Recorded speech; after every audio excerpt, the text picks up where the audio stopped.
นี่มาเบิ่งรายละเอียดบ้านป้าแต้วพี่น้องเอ้ยป้า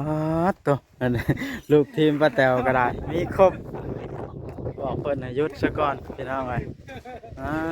ตัวเดือนละก็มากแล้วได้ครึ่งหนึงแล้วพี่น้องเอ้ยเนาะตัวให้เราเฮ็ดหลังคาให้หยังให้แล้วก่อนสิถามรายละเอียดก่อนพี่น้องเอ้ยว่างนี่คันใดนี่ต้องโพลิฟายใหม่มันหอมโพดอันนี้เห็นดิเนาะโอ้ขักหลายนี่แหละพี่น้อยจักสิว่าได้ละนี่ก็ได้มันเป็นเรือนสมัยแต่ก่อนแต่กี้พี่น้องเลยเนาะเฮาก็สิแนะนำให้เพิ่นเฮ็ดให้มันดีขึ้นกว่าเก่าพี่น้องเพราะบ่ได้หัวเพราะบ่หนาว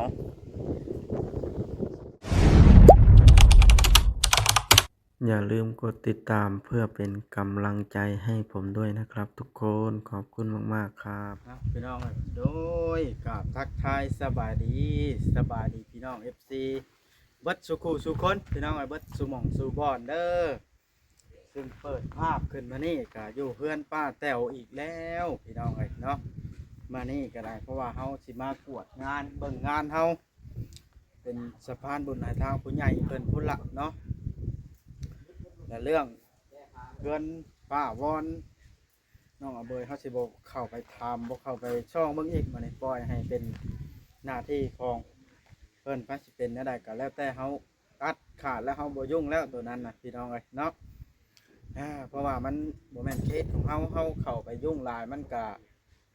บ่ดีนะที่เฮ็ดลงไปที่เคยผ่านมาก็ขอโทษ FC หลายๆเด้อบัดนี้เขาสิบ่เข้าไปถามไทยบ่ถามถึงแล้วเขาอยากรู้เรื่องเขาก็สิคอยเบิ่งคลิปบ้านเบิ่งคลิปทางผู้เพิ่นแล่นเรื่องละเนาะแต่ว่าเขาเข้าไปยุ่งเกี่ยววุ่นวายเขาโนขอบายแล้วพี่น้องมันปวดหัวเนาะที่ผ่านมาก็ขอโทษหลายๆอีกครั้งหนึงจังใดก็ว่าเป็นทิปเทื่อก็รู้สึกผิดอีหลีพี่น้องเอ้ยเพราะว่ามันบ่แม่นเคสของเขาผมเอาถึงก็ย่าพี่น้องลายย้ายห้างไปเบิ่งไปชมทางงานเฮาเลยเรือนป้าแต๋วนี่แหละว่าที่เฮ็ดจังไดต่อพี่น้องเอ้ยเรื่องงบประมาณก็ตอนนี้นะบอกว่ามีแต่ 4,000 บาทละพอตั้งแต่อันวงกบกับบานประตู2วงกบ2เป็น4บองเยี่ยม2บานมัน2เป็นเท่าไรฮะเป็น6บ่6เนาะแม่นแหละพี่น้องเอ้ย2 4 6 8เป็น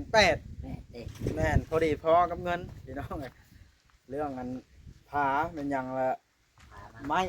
พอบ่พอก็แล้วแต่แล้วผ่านเลยเนาะพี่น้องเขาก็สิถ่ายให้ผู้ใหญ่เพิ่นเบิ่งก่อนเขาก็สิคุยกับเพิ่นเบิ่งอันเพิ่นย่าให้สารต่อเขาก็สิบ่ได้สารแล้วบัดน่ะเอาทำที่งบซะก่อนพี่น้องเขาเฮ็ดทุกกินทุกบาทให้มันมีค่าทำหน้าที่ให้ดีที่สุดดีกว่าไปหาแล่นแต่ดราม่าเนาะพี่น้องมันก็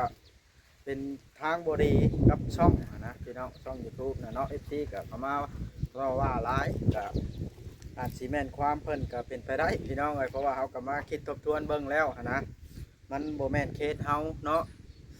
ไปพี่น้องไปเบิ่งไปชมน้ำกันเลยดีกว่าเนาะเด้จ้ะโอ้หมองโต๊ะนั่งเฮ็ดกินนั่งรับแขกเพิ่นว่านะอันนี้บ่บ่อนเพิ่นสิรับแขกหรือแบบใดอันนี้พี่น้องเบิ่งก่อน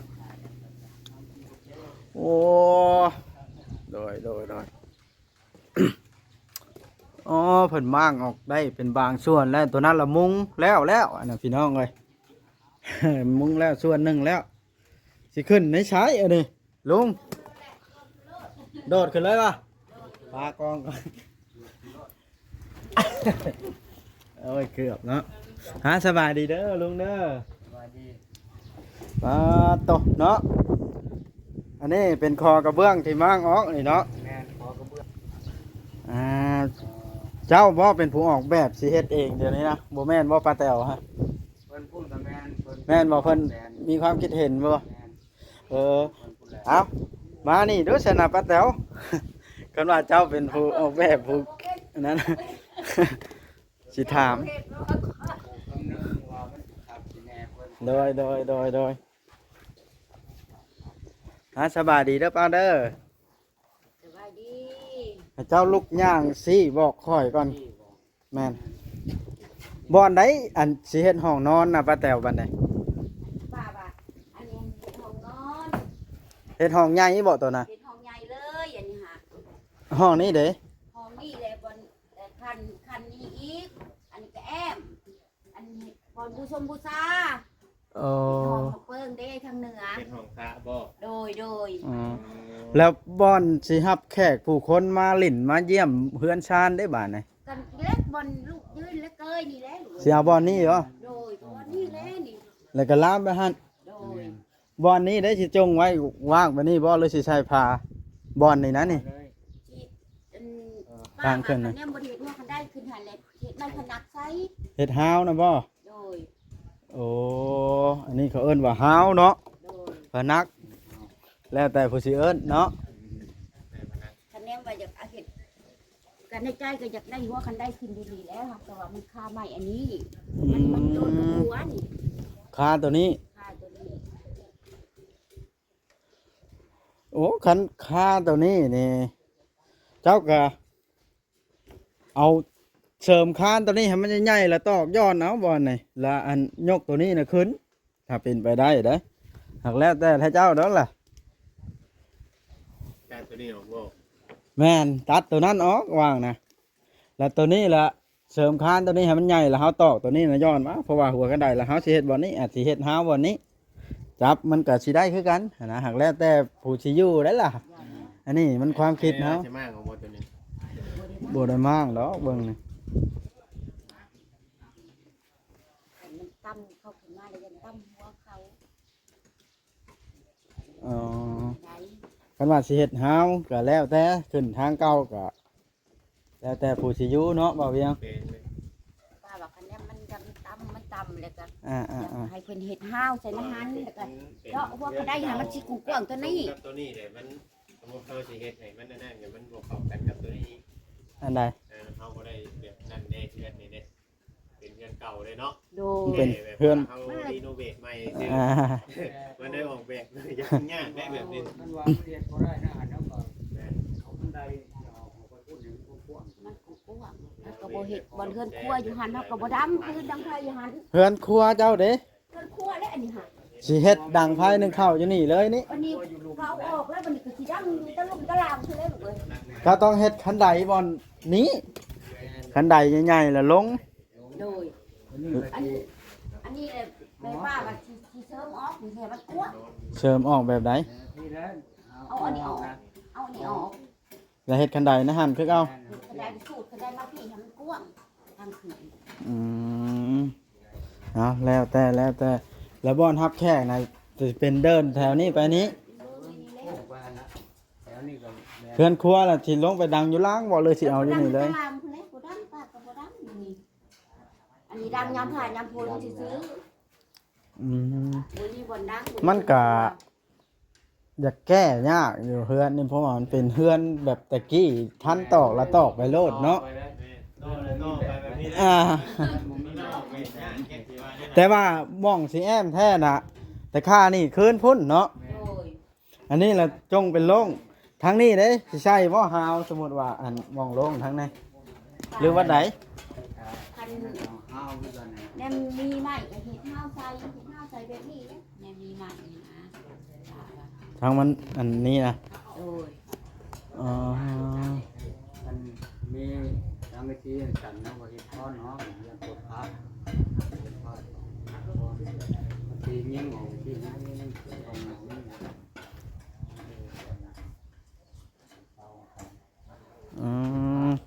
สมมุติทางบุได้แอมเอาเป็นลงเลยวันนับแขกมีคณะไทย โอ้ เก่าก็นอนอยู่แถวนี้แล้วมันก็ยังได้นอนนี่เนาะเก่า เพื่อนมาสั้นกับชวนหลายก็มีแต่อยู่ข้างล่างนั่งอยู่เตียงอยู่ยังอยู่รุม ยังคนมาให้เนาะ แม่ ส่วนหลาย แ เกิดลายแล้วแหละคำว่าเป็นเรียกเป็นงานก็เป็นเต็นเป็นยังอะไรกลางอยู่เลยกูมือนี่นะเกิดลายบ้านเฮา อืมเป็นแล้วจะไม่เส้นเป็นตาสิพ่ออยู่บ่สามคาดเดาเบิ่งสั่งเข้ามา เราพ่อกันเล็กน้อยพ่อกันเล็กน้อย สิเฮ็ดไปเบิ่งก่อนเนาะ ใส่เบิ่งก้อน ใช่เบิ่งก่อนเด้อ โดย เป็นเฮาก็ใส่ห่างๆดอกเพราะว่ามันห้องมันเจาะห้องนั้นมันได้2โตนี่แหละมันก็บ่ได้ใช้หลายก็ดอกเนาะ แม่นๆห้อง2โตไป อืม แนวตั้งเอาเลยตั้งยืนเอา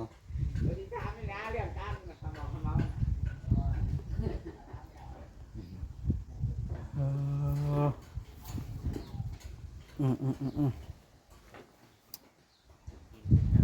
เอาเฮ็ดให้ชุดสีมือใดก็คาดว่าสิแล้วนี่มุงนั่งลงกันบัดนี้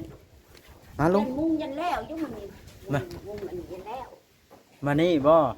ยันแล้วอยู่บ่แล้วมันยังได้หนึ่งอย่าให้มันแล้วนะมุงมัน มานั่งพี่นะลุง แล้วมันนี่แล้วมุงมาหมอแล้วเขาก็ต่อออกแล้วใส่เข่านั่นสมุดต่อเลย เมื่อวานได้มุงอันนี้แป๊บเดียวนี่แล้ว มานี่ใช่ปลาลมเกือบหอบแล้วนี่เนาะ เกือบหอบแต่ใส่มือเศร้านี่กับหมากอันที่นี้ได้หนึ่ง เริ่มงามแล้วได้นี่ขนาดใช่ปลาลมเนาะ โอ้ย ทันไปแล้ว เริ่มมีสีสันกันเอาผ้าจ้อยมาใส่ให้หุ่นขึ้นเนาะ โอ้ยจ้า กันมีหวะอันนี้ก็ ยังหง ว่าเพิ่นเฉย โอ้ยปากกับบนวันนี้ได้อิงตามเพิ่น สรุปแล้วข่อยจะเน้นบอลฮับแขกเดี๋ยวนี้นะ โดยแม่น บอล เดี๋ยวนี่แหละแม่นบนหับแขกหมดเลย แต่ขาทั้งน้องหันออกมาเบิดเนาะ แม่น ขาตัวนี้ สำคัญเนี่ยมันแม่นเกยหั่นแหละ อ่า หับแขก ว่าง่ายๆนะตัวนี้นะอ้อมเบิดเนาะ โดย พื้นคนนะแต่ตัวนี้นะจ้องไว้ให้เป็นโล่งอัน แร นี้ งลงเลย แล้วบอลนี้นะใส่ฟองเยียบ โดย ลิ้นใส่ข้างนี้บ่ ใช้ทั้งหัว ตัวนั้นกับฟองเยียบ โดยทั้งหัวใช้ทั้งหัวโดย เนาะวางนี่ล่ะใส่วงกบประตูใหญ่ โดยโดย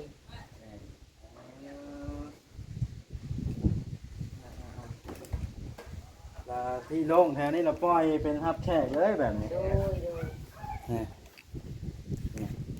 ขันใส่ฮาวน้ำลามไปพุ่นเนาะแล้วอันเพื่อนครัวล่ะสิเฮ็ดบ่คันใดอยู่นี่หรือบ่ได้เฮ็ด เฮ็ด ขึ้นในลงหัน ลงหัน แม่น ฮะ ขึ้นในลงหันอ่ะ ลงไปดังอยู่ห้องนั้น อยู่ห้องล่าง แม่น คันดังอยู่นี่มันก็บ่คือปานใดแล้วบ่สะอาดหูสะอาดตาเด้ ดังอยู่ลุง ลงไปดังอยู่หันแล้วก็เฮ็ดบนนอนลูกแม่น่ะค่ะ ย่ำกระมังเลยเจอย่ำ แต่ละมัน ตก มันบ่มีบนนอนลูกสิได้นอนแล้วเกยคือเก่าได้ อยู่ในสายเกย เกยแล้วสมมุติว่าบ่มีบนนอนนี่หันผ่านนี่มันก็ได้ลูกกันหลานเขาไปนอนนี่เนาะ ต้องนอนผู้หนึงห้อง ต้องได้นอนผู้หนึงวันนี้พ่อกับแม่กับลูกวันนี้เขาก็ยังสิได้นอนอยู่เนาะ นอนหอดไม่เอาหรอก อันนี้ที่แบบอัน ว่าข้าว คันแล้วก็สิหาพาหาหยังมาคันแล้วก็เห็นให้เขานอนห้องหนึงแล้วก็ได้เฮ็ดบอลดังไผ อ่า โดย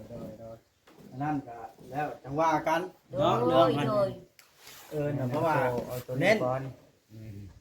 หลังคามุ้งให้มันแล้วให้เพิ่นเบิ่งซะก่อน โดย ว่ามันสิออกมาแบบใด โดยโอซาแล้วสาวทอชัวหมดเอ้ยได้แหละได้ทุกอย่างคนซอยนี่ เพราะว่าเขาเอาผ้าห่อไว้แล้วข้างในอยากไหมมันขี้ร้ายจังใดเขาก็บ่เห็นแต่ผ้าความงามของมัน เดี๋ยว นะ แม่น สมมุติว่า เสานี่เพิ่นก็บ่เห็นเสานี่เพิ่นก็แนวก็มักก็บ่เห็นเพราะว่ามัน เอา สิ ไป ใน อยู่ใน ตั้งเส้นอยู่นอก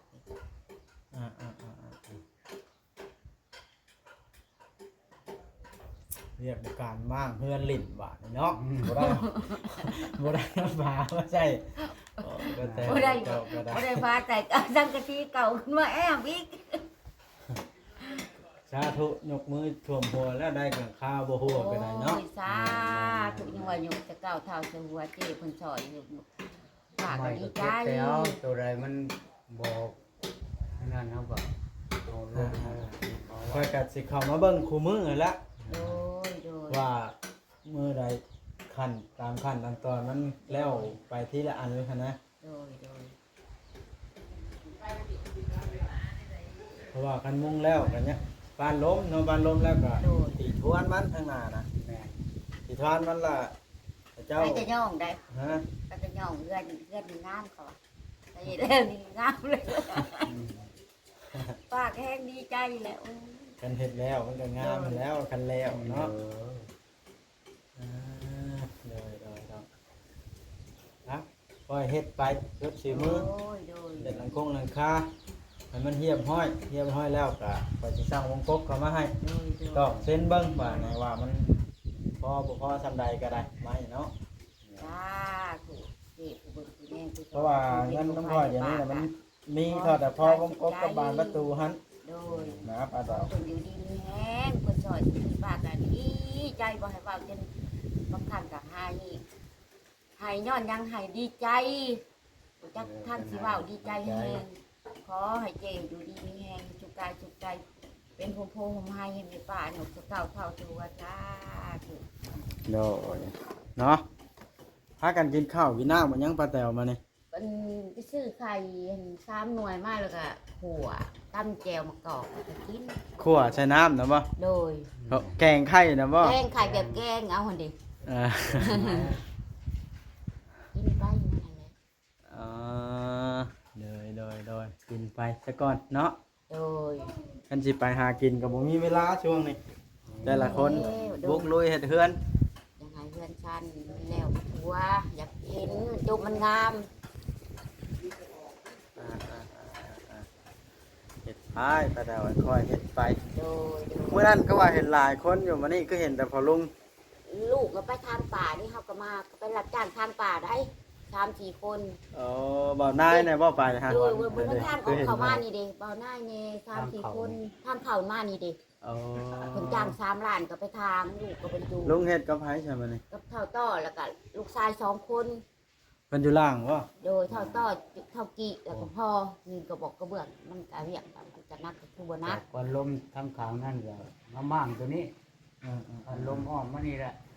ม่าง แรกคือสิได้มุ้งแหละต่อข่าวอันนอก็ได้มุ้งบ้างเท่าเดียวนึง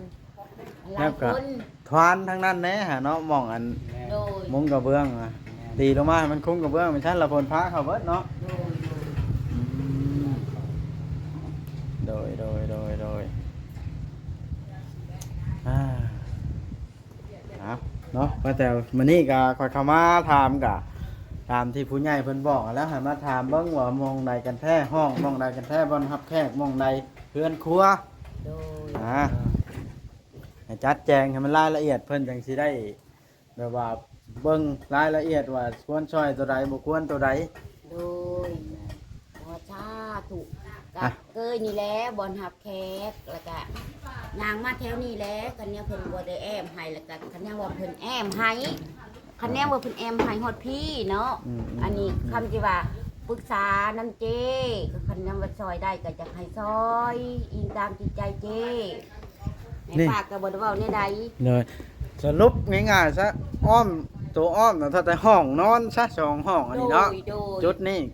บริเวณหม่องโล่งนี่แหละแม่นบ่อนรับแขกเบิด โดยกับแอมแต่ข้าหันมาแล้วก็เฮ็ดช่องห้องนอนช่องห้องนอนแล้ววันนี้ก็เกยก็ห้องหับแขกแล้วก็นี่รวมลงมานี้เนาะวันนี้อันนี้ตัวนี้กับป้าก็ลงไปดังไฟอยู่นี่ปากเขตห้องนอนห้องนึงให้ลูก ลงไปดังไผอยู่นี้ โดย และเครื่องคองที่คนลงไปนั่นคนขึ้นในห้องเบิด มั บาด คื นะ อเก่า บัดแล้วนะเนาะ โดย เอาตัวนี้สิเป็นเฮือนครัวเฮ็ดอยู่เฮ็ดกิน โดยเห็ดเอาเครื่องนึงสิเห็ดให้ลูกนอน โอ้มันก็บ่ได้กว้างปานใดได้ล่ะเฮ็ดเครื่องหนึงไหนก็บ่เฮ็ด ยา เฮือน มัน ครัว หมดแบบมันก็พอได้ลูกนอน ขณะนี้ ลามมันดังไผวางชานล้างถ้วยล้างบ่วงวางนี่ปกติ แล้วก็เจาะหูในหันเทวางนี่มันก็เหมาะล่ะแล้วเพราะว่าสิเฮ็ดห้องนอนใช่ ให้น้องนอนให้ลูกเด้ วางล้างถ้วยล้างบ่วงวางนั้นน่ะเหมาะ กันคนพามาใส่เขาก็มีแต่ผู้ชายเห็น อัน นะ นี้ดังเพิ่นดังไผเฮ็ดกินเฮ็ดอยู่อยู่นี้ตู้กับข้าวอยู่นี้สมมุติว่าตั้งแทนอยู่นี้ เนาะลง แม่น ข้อยคิดว่าลูกเต้าก็ให้ขึ้นมานอนอยู่เทิงนี้เพื่อหาได้หามีวางนี้ก็แล้วขั้นห้องอีกให้นอนวางนี้ โดย ข้อยคิดว่า เพราะว่าตัวนั้นมันเหมาะกับการเฮ็ดเฮือนครัวล่ะเด้ตัวนี้ ย่ามบ่ทันในการบ่ได้พบยันฝ่ายยันพ้นก็แบบยันควรเอายังขัง พันแม่นขั้นห้องนี้พร้อมจะมันเป็นอันชามห้องเนาะ บอกมันก็ สมมุติวางนี้ก็ใส่อันวงกบอะนะมันก็สิได้นอน โดยว างนั้นก็เฮ็ดผ้าไว้เด้1ห้อง2ห้อง3ห้อง ก็แสดงเพิ่น แล้วบ่อนรับแขกแล้วสิยาวถอดแต่ทางนอกนี้ โดย เนาะ คันแม่ว่าเพิ่นคันเมื่อดีก็สิมีห้องนอนให้ลูกอีก แล้วตรงล่างเราสิเป็นเฮือนครัวเบิด ข้างหลังสิไปนอนครัวเผื่อลูกมัน3-4 คนเดี๋ยวบ่ติ อันนี้ก็บอนแม่ป้านอนห้องนี่ก็นี่บอนแม่ป้านอน ครับมีแต่ว่าเฮ็ดซ้ำเพิ่นเฮ็ดให้ก่อน โดย ตัวนี้นะบัดเจ้าหาได้ แล้วเจ้าจึงค่อยเฮ็ดไป โด ใน ย อนาคต โดย ห้องนี้นะ เด้อซอยแอมทำนี่กับป้าก็ดีใจแหละหมดเอ้ยเพิ่นซอยแอมทำนี่ป้าก็ดีใจซาถูกยังว่าบ่ถึงขั้นมาฮอดพี่ก็ได้ ยังเพิ่นยังบ่ทันว่าได้ไปแต่ไว้มีแต่ว่าเพิ่นสิซื้อไม้เส้นช้ำสิค่อยซื้อมานี่แล้วเพราะว่าค่อยสิซื้อบานเข้ามาให้กับวงกบแล้วมันเบิดงบแล้วเด้ ก็บ่ว่าหยังก็บ่ว่าหยังให้เพิ่น เอ้าโอเคชนะค่อยก็ได้ซำนี้แล้วแนะนำก็ได้ เอาให้พอลุงพอป้าให้พรเพิ่นก่อนจบคลิปก่อนยกมือใส่ก้าวเท้าใส่หัวอ้าว ทางเด้อเจ้เอ้ยขอให้อยู่ดีมีแฮงเด้อที่ซอยชูแม่ป้าเบิ่งแย่งให้เพิ่นเดินทางให้แม่ป้าสำนีขอเป็นโฮมโพโฮมให้แม่ป้าแน่แม่ป้าก็กระดกทุกข์ยากแล้วขอเพิ่นเจ้ให้แล้วให้เบิ่งให้แย่งแม่ป้าเอิ้นให้คานวานให้ซอยยกใส่ก้าวเท้าใส่หัวจ้าธุเด้อเจ้เด้อขอให้เจ้ามีอายุมันยืนเด้อ สาธุโดยบ่รบกวนเวลาแล้วบาดนี่เฮ็ดเวียกเลยเด้อลุงเด้อจัดการเลย ลูกๆเพิ่นก็ว่าจะขึ้นมาเฮ็ดกับค้าค่อยสัมภาษณ์ย่ามันเสียงดังพี่น้องเอ้ยเพิ่นเลยลงนั่งลิ้นอยู่ล่างพู้เด้มือช่วยเพิ่นก็ได้พี่น้องเอ้ยคลิปนี้ก็ได้สิได้ประมาณนี้ละสิได้จบคลิปลงสักก่อนบาทนี่เนาะเอาขึ้นมาเฮ็ดเวียกเลยสร้างโต๊ะ เอาโดยสู้คอยเฮ็ดไปให้มันงามเพื่อนตัวเอง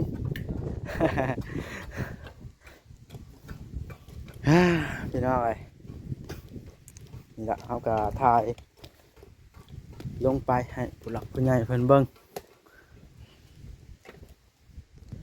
อันนั้นก็ขอบคุณขอบใจทางด้านเอื้อยจุลี่หลายๆเด้อพี่น้องเนาะเอื้อยจุลี่เพิ่นก็เป็นคนดีหลายพี่น้องเพิ่นก็เอาว่ายุ่งบ้วนเปี้ยนกับเรื่องอันน้องเบยเพิ่นก็ว่าแนะนำเฮาว่าอย่าใจบ่อยากให้ไปอันยุ่งบันไดเพิ่นว่านะเฮาก็รู้สึกดีใจที่ผู้รักผู้ใหญ่เพิ่นตักเตือนแล้วก็ให้คำคิดเห็นคำแนะนำเนาะครับขอบใจเอื้อยหลายๆอันนี้ก็ได้สำหรับคลิปนี้ผมมีอย่างมากมายพี่น้องกันสิประมาณนี้ละพี่น้องสิได้จบคลิปลงเนาะถ้าเกิดว่าผิดพลาดอันใดผมวนนู้นหูก็ขอโทษหลายๆพี่น้องคอมเมนต์ติชมกันเข้ามาได้คือเก่าเนาะล้มพี่น้องเอาโอเคบ๊ายบายคลิปหน้าจังพบพ่อกันใหม่เนาะรอเบิ่งในตอนต่อไปว่าสิเป็นจังใดเรือนหลังนี่พี่น้องสิแล้วบ่หรือว่าบ่แล้วอันนี้ก็มันขึ้นอยู่กับบุญกับวาสนาของป้าแต๋วพี่น้องเนาะสิว่าได้ละเนาะโอเคพี่น้อง